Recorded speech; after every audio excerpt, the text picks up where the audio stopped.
a Qur'ani ko hadisi ba inda aka ce ayi sadakar 3 ayi ta 7 ayi ta 40 ayi ta shekara ayi maulidi sai wani ya ce akwai su sai ka ce zo mu tare alatsi ne a tsinewa makarici ni da kai ya halatta ka faɗa shi kuma in yayi sai fito kuma malamai suka ce in yayi sai fito ba zai iya fitowa ba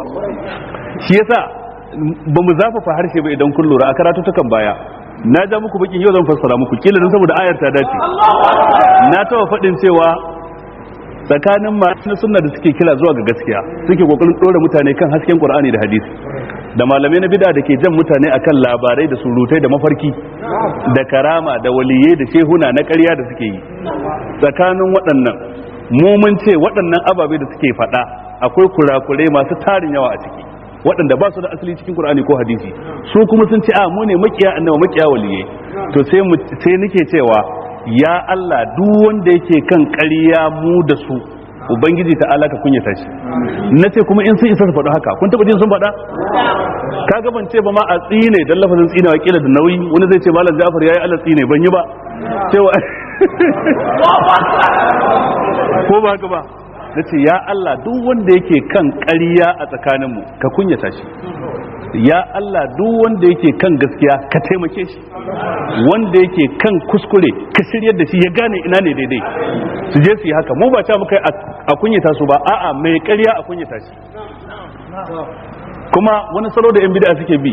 wato salon da Laraba ke cewa ramadni bida'iha wan sallat wato abinda Hausa yake cewa sai mai kashi yawa mai tusa dariya ma'ana shi yana bid'a kuma sai ta dan bid'a wai shine kuma dan ahlus sunna wai shine dan bid'a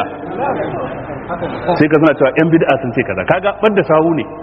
su fa su ne suke bid'ar da ita suke ci su sha su yi gida su je umara su je makka su yi komai bid'a suke ci ƴaƴan su ma an ciyar da su da bid'a ita ce sadakin auren su amma ahlus sunna ku sunna qaulan wahidan